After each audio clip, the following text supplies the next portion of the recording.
Bismillahirrahmanirrahim. Sixth class, chapter number 7, page 67. 7.5.3 deleting text. जो text documents में जरूरी ना हो उसे सिलेक्ट कर लें और कीबोर्ड की मदद से डिलीट की दबाते हुए डिलीट करें। 7.6 फॉर्मेटिंग टेक्स्ट। फॉर्मेटिंग का मतलब है कि टेक्स्ट को डॉक्यूमेंट में किस तरह दिखाया जाए।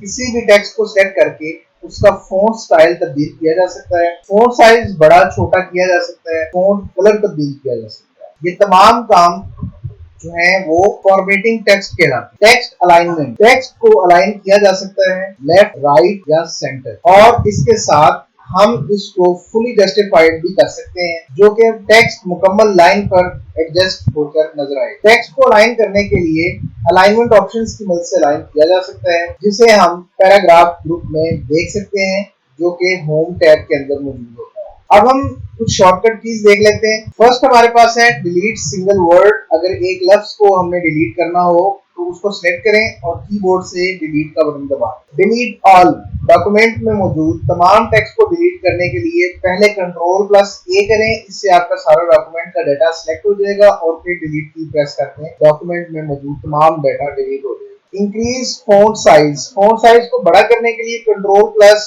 कर्ली ब्रैकेट क्लोज इस साइन को दबाएं। एंड डिक्रीज फॉन्ट साइज को छोटा करने के लिए Ctrl+ कर्ली ब्रैकेट स्टार्ट इसको प्रेस करें। अलाइन लेफ्ट, अगर आपने लेफ्ट अलाइनमेंट जो है वो करनी है डॉक्यूमेंट की तो Ctrl+L प्रेस करें। राइट अलाइनमेंट के लिए Ctrl+R प्रेस करें। सेंटर अलाइनमेंट के लिए Ctrl+E प्रेस करें। जस्टिफाई अलाइनमेंट के लिए Ctrl+J प्रेस करें। और सबसे बेहतरीन जो अलाइनमेंट है वो जस्टिफाई ही होती है, जिसमें टेक्स्ट दोनों साइड पर इक्वल आपको नजर आता है और आप अच्छे अंदाज में डॉक्यूमेंट को रिव्यू कर सकते हैं। Thanks for watching.